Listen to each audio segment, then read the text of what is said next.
معزز و محتشم سامعین حضرات، رب ذوالجلال کے فضل اور توفیق سے جمعۃ المبارک کی پرنور ساعتوں میں مسجد میں حاضری کا شرف حاصل ہو رہا ہے۔ دعا فرمائیے اللہ تبارک و تعالی جل جلالہ اپنے پیارے حبیب شافع روز جزا احمد مجتبی جناب محمد مصطفیٰ صلی اللہ علیہ وآلہ واصحابہ وبارک وسلم کے عظیم مرتبہ کے طوفیل ہماری حاضری کو اپنی بارگاہ میں قبول فرمائے، ہماری تمام خطاؤں سے درگزر فرمائے اور ہم سب کو قرآن و سنت کی روشنی میں زندگی بسر کرنے کی توفیق عطا فرمائے۔ احباب ذی وقار، شاعر مشرق، حکیم الامت علامہ اقبال رحمۃ اللہ علیہ نے حقیقت کی ترجمانی میں کہا تھا، ستیزہ کار رہا ہے ازل سے تا امروز، چراغ مصطفی سے شرار بو لہبی۔ یہ حقیقت ہے کہ ہر دور میں شیطان اور اس کے چیلوں کی یہ کوشش رہی ہے کہ وہ کسی نہ کسی طریقے سے اللہ تعالی جل جلالہ کے دین نظام مصطفیٰ کی بہار اور روشنی کو روک سکیں، تاکہ ان کی پھیلائی خزاں اور تاریکی برقرار رہے۔ لیکن رب ذوالجلال نے ازل سے یہ اہتمام فرما رکھا ہے کہ اپنے دین کو نافذ کرنے کے لیے، نظام مصطفیٰ کی بقا کے لیے ہر دور میں ایسے افراد کو پیدا فرمایا جنہوں نے ہر قسم کی قربانی دینے کے ساتھ ساتھ دین اسلام کو چہار دانگے عالم میں پھیلانا اپنی زندگی کا سب سے بڑا فریضہ بنائے رکھا ہے۔ یہ سلسلہ چلتا رہا ہے، آج بھی چل رہا ہے اور صبح قیامت تک یہ چلتا رہے گا۔ انتہائی خوش نصیب ہیں وہ لوگ جو دین کی خدمت کرنے والوں کے ساتھ مل جاتے ہیں، ان کی مدد کرتے ہیں۔ آج دنیا میں بھی ان کی عزت ہے، کل زیر زمین بھی ان کے لیے روشنی کا اہتمام ہوگا، اور جب میدان حشر میں اللہ کے حضور حاضری ہوگی، اس وقت بھی دین کی خدمت کرنے والوں کی معیت نصیب ہوگی۔ اور انتہائی بد نصیب ہیں وہ لوگ جو دین کے دشمنوں کے ساتھ چلتے ہیں، ان کی مدد کرتے ہیں، ان کی ہاں میں ہاں ملاتے ہیں، آج بھی خائب و خاسر ہیں، ذلیل و رسواں ہیں، مرنے کے بعد قبر میں پہنچیں گے تنگی کا سامنا ہوگا، وحشت کا سامنا ہوگا، عذاب الہی سے دوچار ہوں گے، اور کل قیامت کے دن اللہ کے حضور انہی لوگوں کے ساتھ انہیں کھڑا کیا جائے گا آج جو دین کے دشمن بن کے اپنا تعارف کروا رہے ہیں۔ پھر رب ذوالجلال نے دین کی خدمت کرنے والوں کو یہ بھی اعزاز بخشا کہ ان کی کوششوں، ان کی کاوشوں، ان کے اخلاص اور ان کے درد دل کے مطابق اللہ نے ان کی تبلیغ کے دائرے کو وسیع فرمایا۔ کچھ ایسے ہیں کہ جن کی تبلیغ سے، خدمت دین سے محض ایک چھوٹا سا علاقہ مستفید ہوتا ہے۔ کچھ ایسے ہیں کہ جن کی تبلیغ چہار دانگے عالم میں پھیل جاتی ہے، وہ کسی علاقے تک محدود نہیں رہتی، وطن کی سرحدیں اسے روک نہیں سکتی۔ اس خادم دین کی خدمت پوری دنیا کے اندر مقبول ہو جاتی ہے، اور رب ذوالجلال اس بندے کی قبولیت کو لوگوں کے دلوں کے اندر ڈال دیتا ہے۔ وہ جو کہتا ہے لوگ اس قول کے اوپر سر تسلیم کو خم کر دیتے ہیں۔ وہ جیسا کہتا ہے لوگ ویسا بنتے ہیں، وہ جیسا بولتا ہے لوگ عملی صورت میں اس کو نافذ کرنے کی کوشش کرتے ہیں۔ اور ایسے لوگوں میں ایک بہت عظیم نام قندیل نورانی، غوث سمدانی، حضرت شیخ عبد القادر جیلانی غوث اعظم رضی اللہ تعالی عنہ کا ہے کہ رب ذوالجلال نے ان سے جو دین کی خدمت لی ہے، اس خدمت کا دائرہ ایک علاقے تک محدود نہیں رہا، اس خدمت کا دائرہ ایک وطن تک محدود نہیں رہا، چہار دانگے عالم کے اندر رب ذوالجلال نے ان کی مقبولیت کو بڑھایا۔ اور فقط اس دور میں نہیں، آج سے صدیوں قبل وہ دنیا سے رخصت ہوئے، آج بھی دلوں کے اوپر ان کی حکومت ہے، آج بھی دل ان کی محبت میں دھڑکتے ہیں، اور صبح قیامت تک انشاءاللہ دھڑکتے رہیں گے، کیونکہ رب ذوالجلال نے ان کی مقبولیت کو دلوں کے اندر داخل فرما رکھا ہے۔ انہوں نے جو دین کی خدمت کی ہے، ہزارہا علماء انہوں نے تیار کیے، مجاہدین انہوں نے تیار کیے۔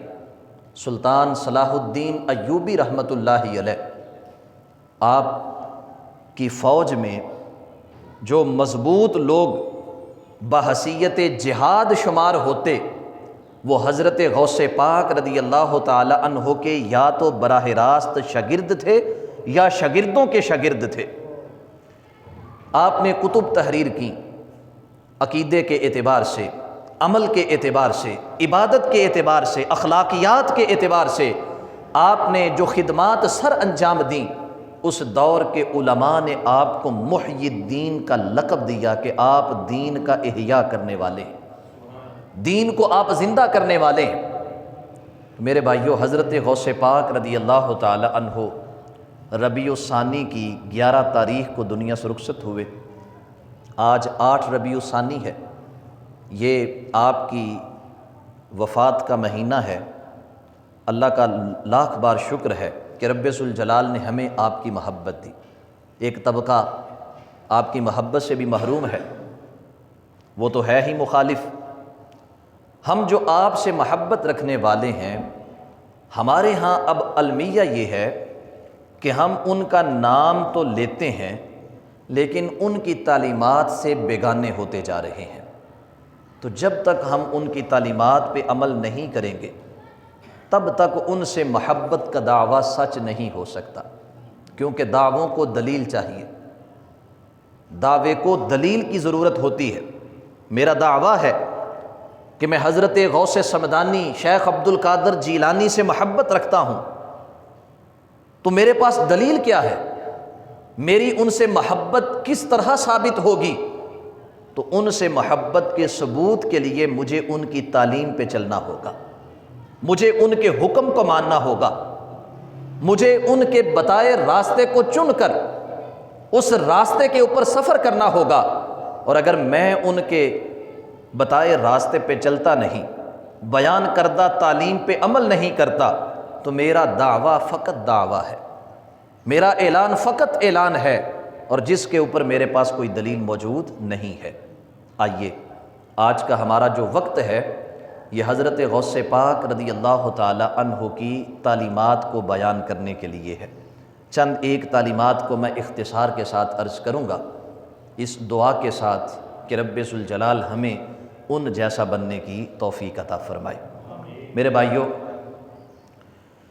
اللہ رب العالمین انسان کے جن اعمال کو بہت زیادہ پسند کرتا ہے، ان میں سے ایک عمل یہ ہے کہ ایک مسلمان جائز طریقے سے دوسرے مسلمان کی مدد کرے، دوسرے مسلمان کی خیر خواہی چاہے، اس کی دل جوئی کرے، غریب ہے، غربت کا مارا ہے، تنگ دست ہے، اس کی تنگ دستی کو دور کرنے کی کوشش کرے۔ کسی کے کام آنا رب ذوالجلال کے ہاں پسندیدہ ترین اعمال میں سے ایک عمل ہے۔ سید عالم نور مجسم شفیع معظم صلی اللہ علیہ وسلم کا فرمان ہے، آپ نے فرمایا اگر مجھے تلاش کرنا ہے تو مجھے اپنے کمزور لوگوں کے اندر تلاش کرو، میں تمہیں ملوں گا غریبوں کے اندر، میں تمہیں ملوں گا دکھی دلوں کے مارے، جو دکھوں کے مارے جو لوگ ہیں ان کے اندر، پریشان حالوں کے اندر، ٹوٹے ہوئے دل والوں کے اندر، مجھے وہاں پہ تلاش کرو۔ اور پھر آگے ارشاد فرمایا فَإِنَّمَا تُرْزَقُونَ وَتُنْصَرُونَ بِضُعَفَائِكُمْ، یاد رکھو رب ذوالجلال جو تمہیں رزق دیتا ہے یہ انہی کمزوروں کے سبب سے عطا فرماتا ہے۔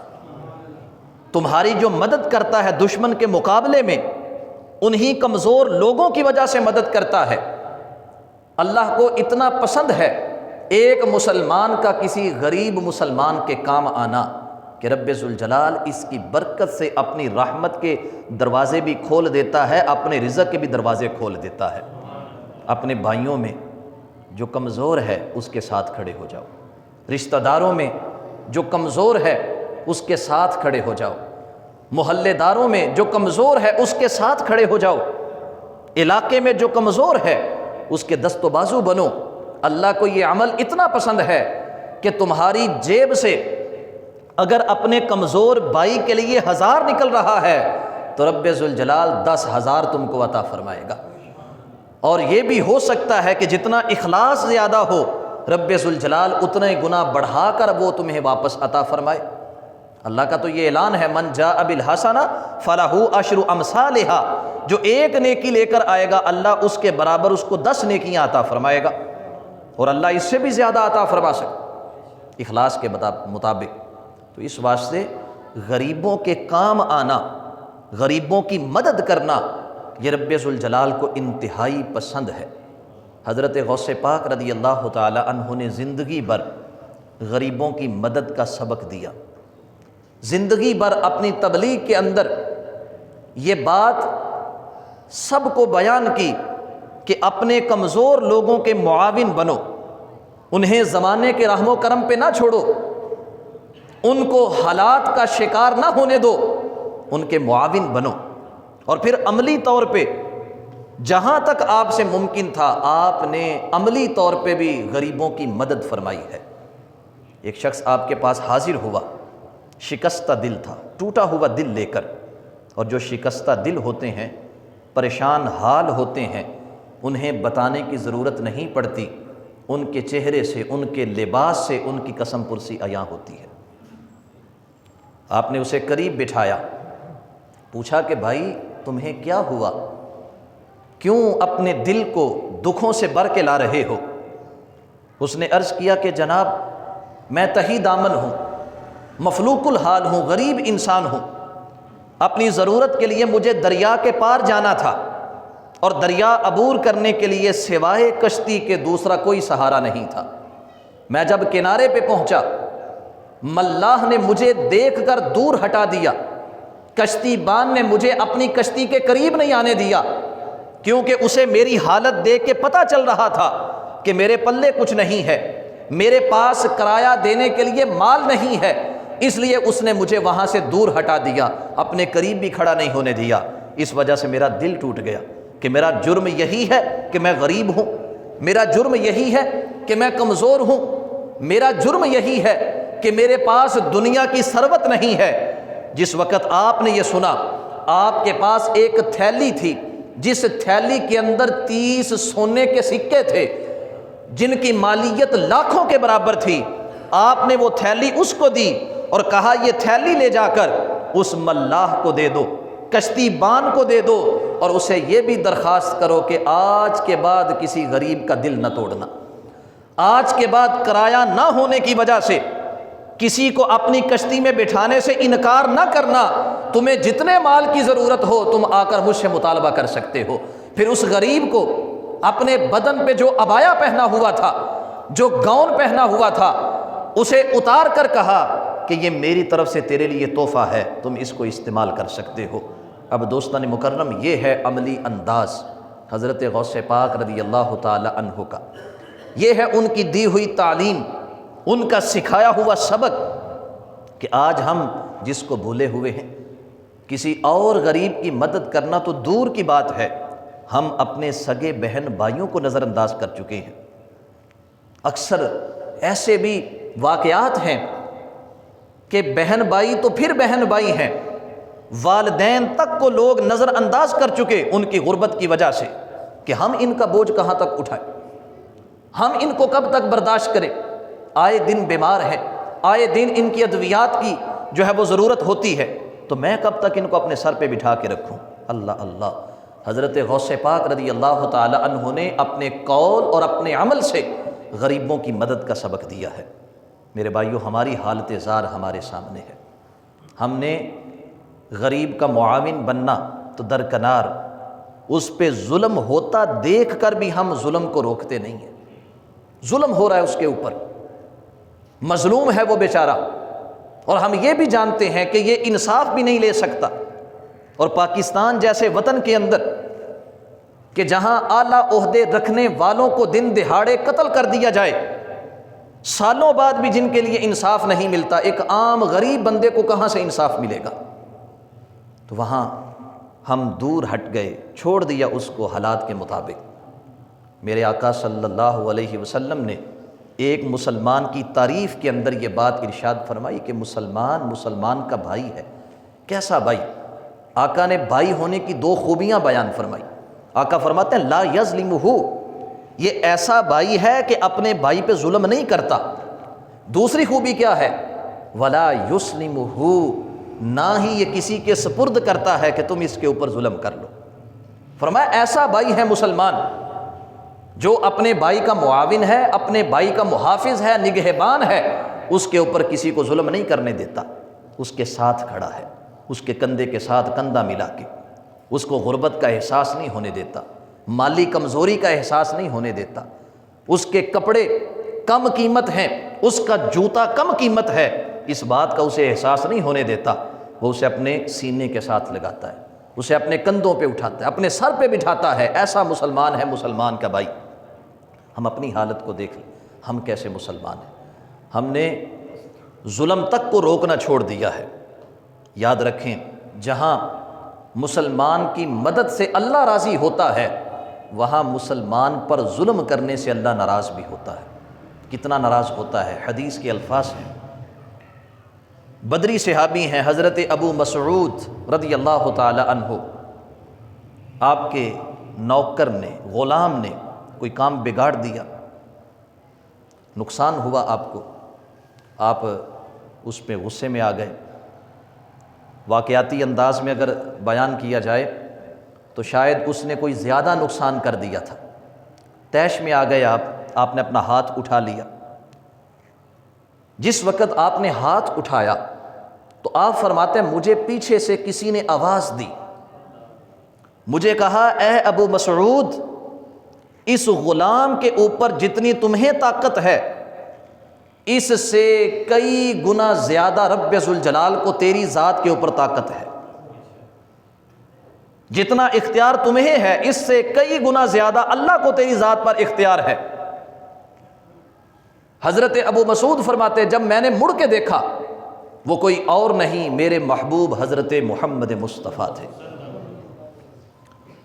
مجھے احساس دلا رہے تھے کہ میں اپنے نقصان کی وجہ سے طیش میں آ گیا، میں اپنے نقصان کی وجہ سے غصے میں آ گیا، اور میں اپنے غلام کو سزا دینے جا رہا ہوں، اور میرے آقا مجھے فرما رہے ہیں کہ تم اسے تو سزا دے رہے ہو اس لیے کہ تمہیں اس پہ طاقت ہے۔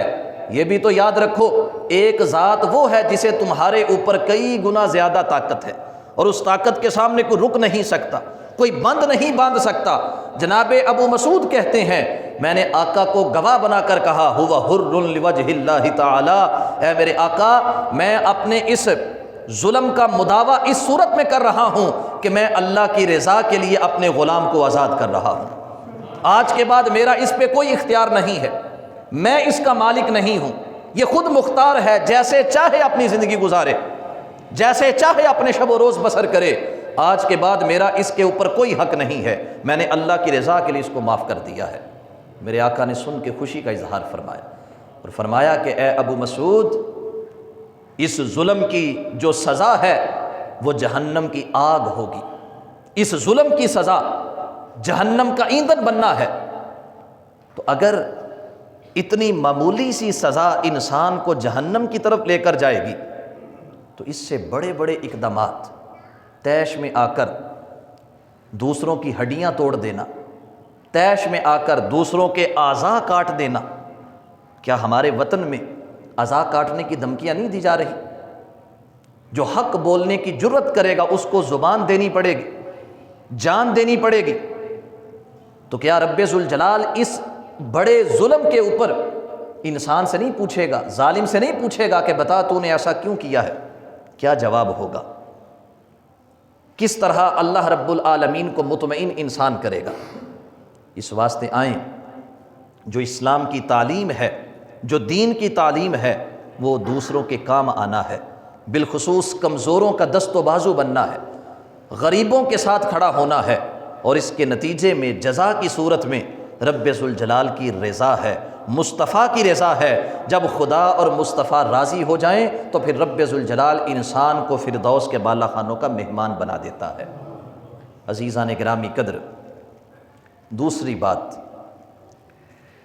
حضرت سیدنا غوث اعظم رضی اللہ تعالی عنہ، آپ نے جو تعلیمات امت کو دی ہیں ان کی روشنی میں ایک انسان کو اللہ نے سر تپا اپنی نعمتوں سے نواز رکھا ہے۔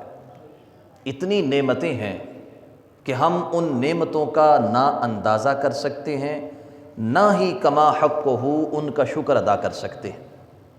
بعض نعمتیں جسمانی ہیں، بعض نعمتیں روحانی ہیں، بعض نعمتیں ہمارے بدن سے متعلق اور بعض نعمتیں ہماری روح سے متعلق ہیں۔ بدن کی نعمتیں کیا ہیں؟ بدن کا تندرست ہونا، کامل الاعضاء ہونا، جو اعضاء موجود ہیں ان اعضاء کی پوری استعداد ہونا، کیا یہ نعمت نہیں ہے؟ اللہ نے آنکھ دی اور دیکھنے کی پوری قوت بھی عطا فرمائی ہے۔ ایسے لوگ بھی ہیں کہ جن کی آنکھیں تو ہیں لیکن بینائی زائل ہو چکی ہے، آنکھیں تو ہیں لیکن بینائی کمزور ہو چکی ہے، کان تو ہیں سماعتیں ختم ہو چکی ہیں۔ یہ رب ذوالجلال کا کرم ہے، اس کی نعمت ہے کہ رب نے بدنی طور پہ کامل الاعضاء بنایا اور ان اعضاء کی پوری استعداد بھی عطا فرمائی، کسی قسم کی کوئی کمی نہیں چھوڑی۔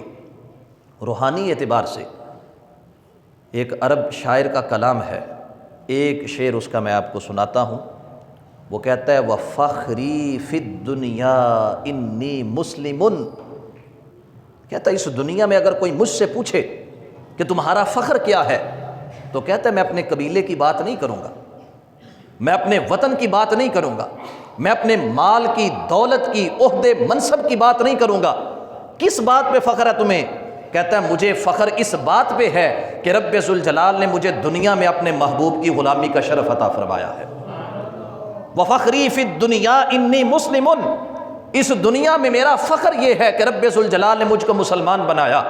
وَالْوَحْيُ حَقٌّ وَالنَّبِيُّ مُحَمَّدُ، رب ذوالجلال نے جو قرآن اتارا وہ حق ہے، اور رب ذوالجلال نے جو نبی بنا کر بھیجے ان کا نام محمد مصطفیٰ ہے۔ یہ روحانی نعمتیں اللہ رب العالمین نے جو ہمیں عطا فرمائی ہیں، ہم نہ ان کا اندازہ کر سکتے ہیں، نہ ان کا کما حق کو شکر ادا کر سکتے ہیں۔ رب ذوالجلال ان نعمتوں کے اندر کبھی کمی کر کے، کچھ دنوں کے لیے روک کر، یا اپنے انداز کو بدل کر اپنے بندے کی آزمائش کرتا ہے۔ تندرستی ہے، کچھ دنوں کے لیے بیماری آ جاتی ہے آزمائش بن کے، انسان کسی کا محتاج نہیں، چند دنوں کے لیے غربت طاری ہو جاتی ہے آزمائش کے لیے، زندگی ایک پرسکون انداز میں گزر رہی ہے، اچانک کسی حادثے کا انسان شکار ہو جاتا ہے، آزمائش آ جاتی ہے۔ گھر کا آنگن خوشیوں سے بھرا ہوا ہے، رب ذوالجلال کسی پیارے کو دنیا سے لے کر گھر والوں کو آزمائش میں مبتلا کر دیتا ہے۔ تو اب یہ آزمائشیں، امتحانات انسان کے ایمان کو پرکھنے کے واسطے ہیں۔ ان آزمائشوں، ان مصیبتوں پر ایک مسلمان کا انداز کیا ہونا چاہیے؟ حضرت غوث پاک رضی اللہ تعالی عنہ فرماتے ہیں ایک مسلمان کا انداز یہ ہونا چاہیے کہ وہ شکوہ اور شکایت نہ کرے، غربت پہ یہ ڈنڈورا نہ پیٹے کہ اللہ تو ہم سے ناراض ہو چکا، پتہ نہیں اللہ ہم سے کس چیز کا بدلہ لے رہا ہے، اللہ کو ہمارے اوپر غصہ کیا ہے کہ میرے حالات ہی نہیں بدل رہے، میری حالت کے اندر تبدیلی پیدا نہیں ہو رہی۔ تو فرمایا کہ ایک مسلمان شکوہ اور شکایت نہیں کرتا، کرنا بھی نہیں چاہیے۔ کیوں؟ کہا کہ ہم اس رب کے ماننے والے ہیں جو احکم الحاکمین ہے، جو ارحم الراحمین ہے، جو اپنے بندوں پہ سب سے زیادہ رحم کرنے والا ہے۔ آپ نے فرمایا وہ کتنا احمق ہے جو اپنی ماں کا دوسروں کے سامنے چل کے شکوہ کرتا ہے، وہ کتنا بے وقوف انسان ہے جو لوگوں کے سامنے اپنی ماں کے حوالے سے چل کے بات کرے۔ کہا ماں کی ممتا، ایک طرف رب ذوالجلال اپنے بندے پر 70 ماؤں سے بڑھ کے پیار کرنے والا ہے، رب ذوالجلال نے اپنی رحمت کا ایک حصہ دنیا میں بھیجا، اسی ایک حصے سے ماں کو ممتا ملی ہے۔ جب ماں کا شکوہ دوسرے کے سامنے کرنا حماقت ہے تو پھر رب کا شکوہ کسی کے سامنے کرنا کتنی بڑی حماقت ہوگی۔ کہا ایک سمجھدار بیٹا، عقل مند بیٹا، سعادت مند بیٹا، سلیم الفطرت بیٹا کبھی بھی اپنے والدین کے متعلق کسی سے شکوہ نہیں کرتا، شکایت نہیں کرتا۔ تو ایک مسلمان کو کب زیب دیتا ہے کہ وہ لوگوں کے سامنے اپنے رب کے متعلق شکوے کرتا رہے، اپنے اللہ کے متعلق شکایتیں کرتا رہے؟ مسلمان ہمیشہ اپنے رب کے حکم کے سامنے سر تسلیم خم کرتا ہے، شکوہ نہیں کرتا، شکایت نہیں کرتا۔ وہ جانتا ہے کہ میرا رب مجھے 70 ماؤں سے بڑھ کے پیار کرنے والا ہے۔ عزیز دوستو، پھر بھی جو مصیبتیں آتی ہیں، مصائب آتے ہیں، کیوں آتے ہیں؟ اس پر اپنی بات اختتام کی طرف لے جا رہا ہوں۔ مصیبتیں، مشکلات کیوں ہیں؟ صحیح بخاری کی حدیث ہے جناب ابو سعید خدری سے رضی اللہ تعالی عنہ، آپ فرماتے ہیں میرے محبوب نے 6 چیزیں گنوائیں، انسان کی زندگی کے گرد وہی 6 چیزیں مصائب کی صورت میں آ سکتی۔ آقا نے وہ 6 چیزیں گنوا کر ان کے آنے کا سبب اور ان کے باقی رہنے پر انسان کے لیے جو اجر ہے اس اجر کا بیان فرمایا۔ نبی علیہ السلام ارشاد فرماتے ہیں ما یصیب المسلم من نصب ولا وصب ولا ہم ولا حزن ولا اذن ولا غم حتی الشوق تشاقها۔ آقا فرماتے ہیں ایک مسلمان کو بدنی طور پہ جو بھی تکلیف پہنچے، کام کاج کی وجہ سے بدن تھک گیا، اولاد کے لیے مزدوری کرتا ہے، محنت کرتا ہے، دن بھر اپنی ڈیوٹی سر انجام دیتا ہے، بدن تھک گیا اس کا، آقا فرماتے ہیں اس کی نظر تو آنے والے مال پہ ہے کہ میں نے 8 گھنٹے یا 12 گھنٹے ڈیوٹی کی ہے تو مجھے مل کیا رہا ہے، میرے بچوں کے لیے کیا آ رہا ہے۔ آقا فرماتے ہیں اس کی نظر ہے مال پر، میرا رب اس تھکن پر بھی اپنے بندے کے گناہوں کو معاف فرما رہا ہے، اس تھکن پر بھی رب ذوالجلال اس کی خطائیں معاف کر رہا ہے، اس تھکن پر جو تھکن اسے اپنوں کے لیے ملی، بیٹا ہے والدین کے لیے کما رہا ہے، بھائی ہے بھائی بہنوں کے لیے کما رہا ہے، والد ہے، شوہر ہے، اپنی اولاد کے لیے، بیوی کے لیے کما رہا ہے۔ آقا فرماتے ہیں بظاہر اس کی تھکن اپنے بدن کی، اپنی اولاد کے لیے، اپنوں کے لیے ہے، اور اس کی وہ تھکن اتر جاتی ہے جب اس کا معاوضہ اس کو ملتا ہے، اس کی نظر یہیں تک ہے، میرا رب اس سے آگے اس کی خطائیں اس کے نامہ اعمال سے نکال رہا ہے، نیکیوں کو داخل فرما رہا ہے۔ پھر فرمایا اسے بدن میں کوئی بیماری آ جائے، کوئی دکھ ہو، تکلیف ہو، پریشانی ہو، یہاں تک کہ اس کے پاؤں کے اندر ایک کانٹا بھی چبھ جائے، رب ذوالجلال اس کے نتیجے میں بھی اس کی خطاؤں کو معاف فرما دیتا ہے۔ اس کی خطائیں مٹ رہی ہیں کہ اس کے اوپر آزمائش آئی۔ لیکن دوستو، آزمائش پر خطائیں اسی کی مٹتی ہیں جو اس آزمائش میں اللہ کے حکم کے مطابق اپنا کردار نبھاتا ہے۔ رد عمل اس کا اللہ کے حکم کے مطابق ہے۔ جو آزمائش پہ واویلا شروع کر دے، چیخنا چلانا پیٹنا شروع کر دے، جاہلیت کے قول بولنا شروع کر دے، کیا رب ذوالجلال اس کو جزا دے گا؟ ایسی ایسی باتیں ہمارے معاشرے کے اندر معروف ہیں کہ ابھی اس نے دیکھا ہی کیا تھا، اللہ اس کو پہلے لے گیا۔ اس کے تو چھوٹے چھوٹے بچے تھے، ابھی بچوں نے اپنے باپ کے زیر سایہ زندگی بسر کرنی تھی۔ بعض لوگ اس سے بھی بڑے جاہلیت کے الفاظ بول دیتے ہیں جو انسان کو کفر تک پہنچا دیتے ہیں۔ ہائے ظلم خدا کا، اللہ نے یہ کیا کر دیا؟ یہ جملہ کفریہ جملہ ہے، اور یہ کب بولا جاتا ہے؟ جب انسان اللہ رب العالمین کے سامنے بے باکی کے ساتھ شکوہ اور شکایتیں کرتا ہے، جبکہ مسلمان کی ذمہ داری ہے کہ اس کا انداز اللہ کے حضور سر تسلیم خم کرنے والا ہو، اللہ کے سامنے سر جھکانے والا ہو کہ مولا یہ تیری آزمائش تیرے حکم کے مطابق آئی۔ قرآن مجید برہان رشید کے اندر ہے کہ جو بھی مصیبت آتی ہے، رب ذوالجلال نے اس مصیبت کو اپنی کتاب کے اندر تحریر کر رکھا ہے۔ اولاد کو اپنے والدین کے سائے سے محروم ہونا پڑ رہا ہے، اللہ کے ہاں یہ پہلے لکھا ہوا تھا۔ اولاد ابھی جوان نہیں ہوئی، باپ پہلے دنیا سے جا رہا ہے، یا ابھی والد موجود ہے، اپنے جوان بیٹے کا اس کو غم برداشت کرنا پڑ رہا ہے، اللہ کے حضور یہ سب کچھ لکھا ہوا ہے۔ ہمیں حکم ہے کہ ہم اس پہ صابر رہیں، ہمیں حکم ہے کہ ہم شکوہ اور شکایت نہ کریں، بلکہ رب ذوالجلال کے حضور جو حکم ہے اس حکم کے مطابق صبر کا مظاہرہ کریں۔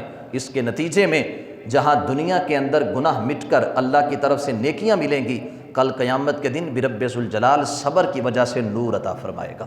اللہ احکم الحاکمین حضرت غوث پاک رضی اللہ تعالی عنہ کی مرکز اطہر پہ اپنی ان گنت انوار و تجلیات کا نزول فرمائے، اور آپ کی تعلیمات بالخصوص غریبوں کی مدد کرنا اور اللہ کی رضا پہ ہمیشہ صابر و شاکر رہنا، رب ذوالجلال ہمیں اسے اپنی زندگی میں نافذ کرنے کی توفیق عطا فرمائے۔ وآخر دعوانا ان الحمد للہ رب العالمین۔